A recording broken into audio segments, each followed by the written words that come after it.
Hello, we are looking at section 2.11, which talks about how to determine even what is a good resonance structure. Because we've talked a little bit about resonance structures in general and how to draw them, but if you're drawing several resonance structures, how do you know which one is the best one? And that's what we're going to cover here.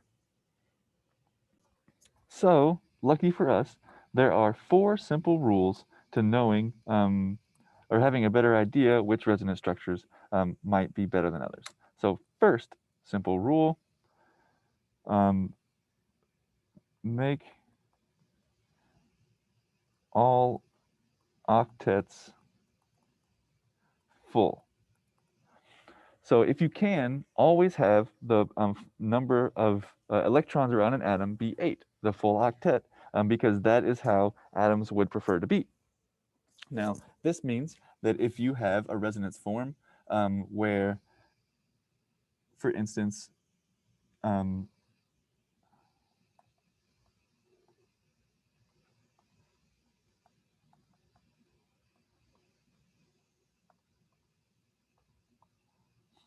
like this, where the carbon does not have a full octet, but another resonance form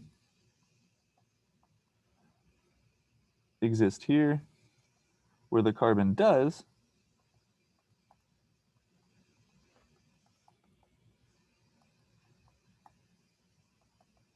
even though the nitrogen has a positive charge instead of the carbon, everything now has a full octet, and that will be a more significant resonance structure, because that's what we're going to be talking about. That's the language we're going to use, is which resonance structures are more significant than others.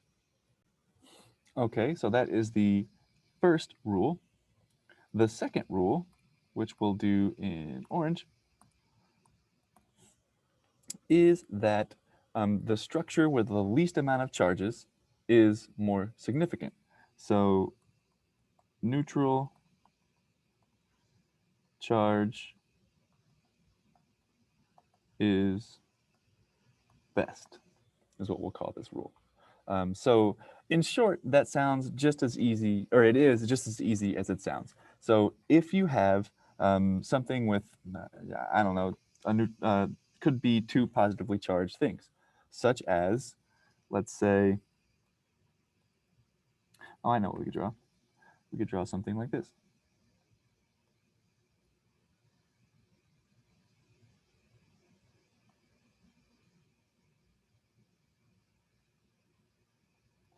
Like that. So if we start there, then we can talk about the resonance forms. So here, a resonance form that we can have is this one without any movement.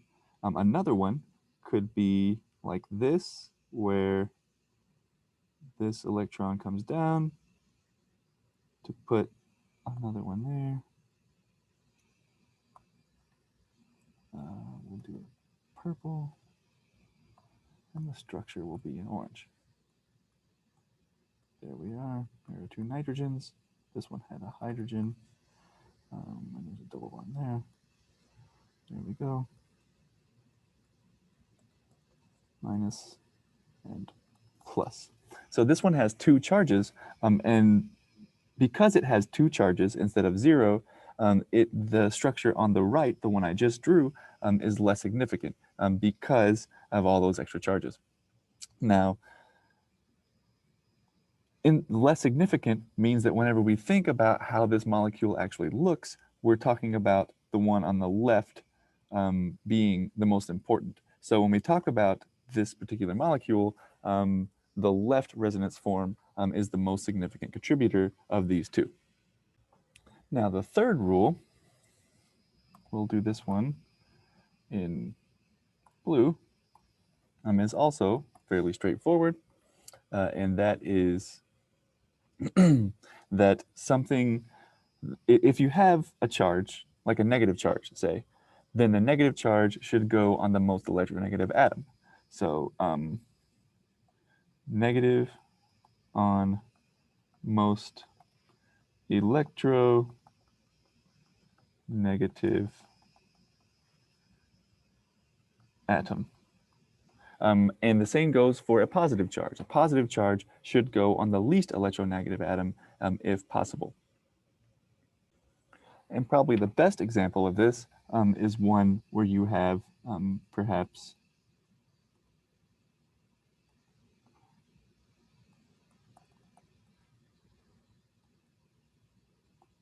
this type of situation where you have a positively charged oxygen, but oxygen hates having a positive charge, just hates it. In fact, those are very bad resonance forms. So instead, I'll just put this here.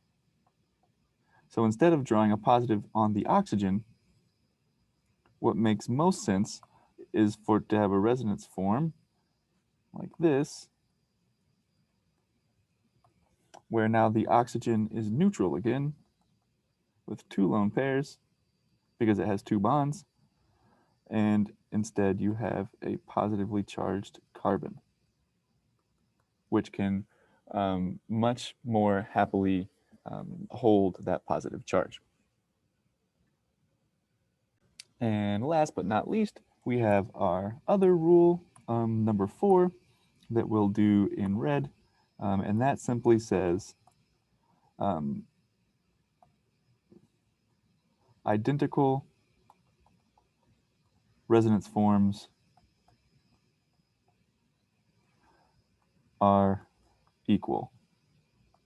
So for instance, we have, let's say, this nitro group, NO2, attached to a CH3 group. If you make a resonance form of this, where one of these comes down and that goes up,